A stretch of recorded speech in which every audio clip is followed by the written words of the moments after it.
আমরা যখন সিভিল কোর্টে দেওয়ানি মামলা মানে সিভিল মামলা ফাইল করি তখন অনেক সময় দেখা যায় যে এই মামলার নম্বর টিএস বলে রেজিস্টার্ড হয়, মানে টাইটেল স্যুট বলে রেজিস্টার্ড হয়। এই টাইটেল স্যুটের মানে কি? এই টাইটেল স্যুট কখন ফাইল করা যেতে পারে, কোন কোন কোর্টে ফাইল করা যেতে পারে, কোন ক্ষেত্রে আপনার নাম্বার মানে আপনার মামলার নম্বর টাইটেল স্যুট বলে রেজিস্টার্ড হবে, কার কার এগেনস্টে আপনি টাইটেল স্যুট ফাইল করতে পারেন, এই বিষয়ে অনেক আমাদের প্রশ্ন থাকে। আজকে বিস্তারিতভাবে এই টাইটেল স্যুট বিষয়টি আমরা এই ভিডিওর মাধ্যমে জানব। নমস্কার, আমি অ্যাডভোকেট ধীতি দত্ত, আপনাদের সকলকে স্বাগত জানাই আমার এই চ্যানেল লিগ্যাল ভিস্টাতে।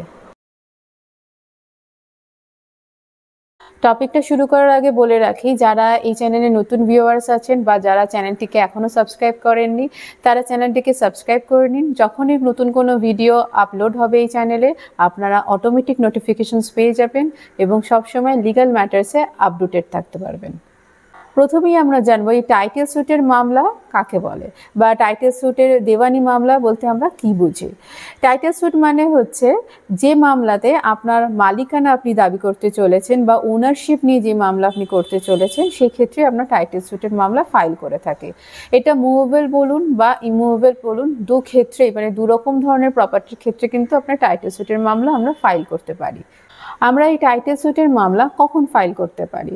যখনই কোনো ডিসপিউট অ্যারাইজ হয়, মানে কোনো সমস্যা তৈরি হয় আপনার মালিকানা সংক্রান্ত কোনো বিষয় বা ওনারশিপ নিয়ে, তখনই আপনি টাইটেল স্যুটের মামলা ফাইল করতে পারেন। এবং বিশেষ করে যার সমস্যা হচ্ছে মানে যিনি মামলা ফাইল করছে তাকে আমরা বলে থাকি প্লেনটিফ। তো যদি প্লেনটিফের দরকার পড়ে একটা ডিক্লারেশনের তার পজিশন সংক্রান্ত এবং তার মালিকানা সংক্রান্ত, তখনই তিনি কিন্তু টাইটেল স্যুটের মামলা ফাইল করতে পারে।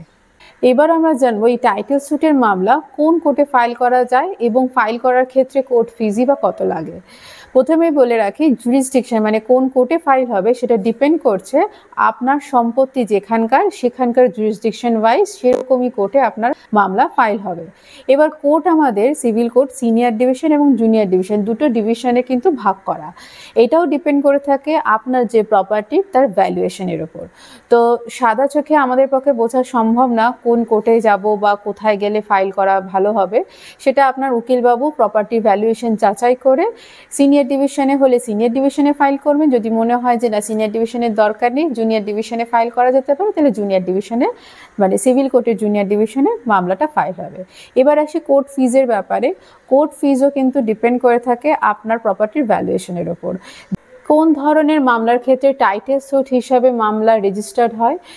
ধরুন আপনি কোনো পার্টিশনের মামলা ফাইল করেছেন, তো সেক্ষেত্রে পার্টিশনের মামলা টাইটেল স্যুট হিসাবে রেজিস্টার্ড হয়, কারণ এটা ওনারশিপ নিয়ে মামলা, মালিকানার দাবি নিয়ে মামলা। সেরকমভাবে কোনো ডিক্লারেশনের স্যুট হতে পারে, সেটা কোনো এনক্রোচমেন্টের স্যুট হতে পারে, বা কোনো প্রপার্টি রিলেটেড কোনো কাগজপত্র যদি কোনো সংশোধনের ব্যাপার থাকে, কারেকশনের ব্যাপার থাকে, সেই কারণে আপনি মামলা ফাইল করেছেন, মিনস ডিডের কোনো সংশোধনের ক্ষেত্রে, সেই ক্ষেত্রেও কিন্তু আপনার টাইটেল স্যুট হিসাবে রেজিস্টার্ড হতে পারে।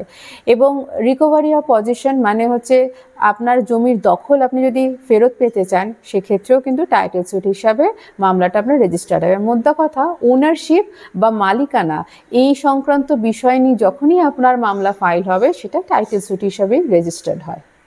অনেকেরই এই প্রশ্নটা থাকে যে টাইটেল স্যুটের মামলাতে কি আমরা ইনজাংশন চাইতে পারি? হ্যাঁ, ইনজাংশন চাওয়া যেতে পারে। আপনি অ্যাড ইন্টারিম ইনজাংশন চাওয়ার থেকে শুরু করে টেম্পোরারি ইনজাংশন বলুন, পার্মানেন্ট ইনজাংশন বলুন, পুরোটাই আপনি চেতে পারেন। তবে এটা ডিপেন্ড করছে আপনার মামলার ম্যাটার বা আপনার কেস হিস্ট্রি অনুযায়ী। যদি রিকোয়ারমেন্টস থাকে ডেফিনেটলি আপনি ইনজাংশন এই মামলাতে যেতে পারেন। মানে ওনারশিপ নিয়ে তো মামলা আপনি ফাইল করছেনই, ওনারশিপ সংক্রান্ত ডিসপিউট আছে বলে, তার সাথে আপনি চাইলে ইনজাংশনও চাইতে পারেন।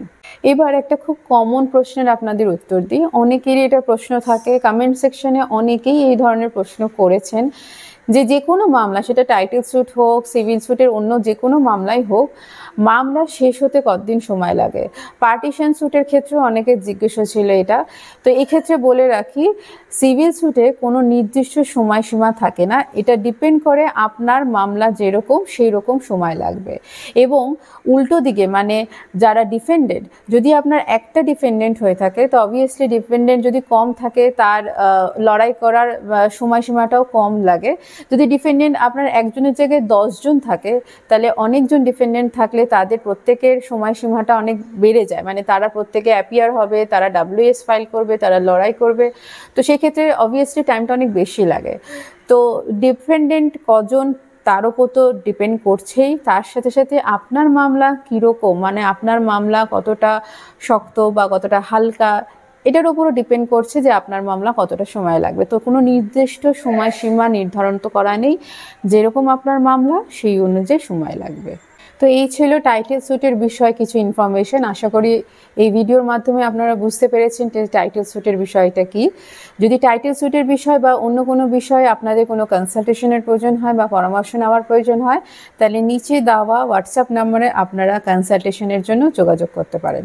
আপনাদের সুবিধার্থে অনলাইন এবং অফলাইন দুরকম কনসালটেশনের ব্যবস্থাপন রাখা আছে। সমস্ত কনসালটেশন চার্জেবল। আজকের এই ভিডিওটা যদি আপনাদের ভালো লেগে থাকে এবং উপকারে এসে থাকে, then do like, comment, share and subscribe my channel। দেখা হচ্ছে নেক্সট ভিডিওতে। নমস্কার।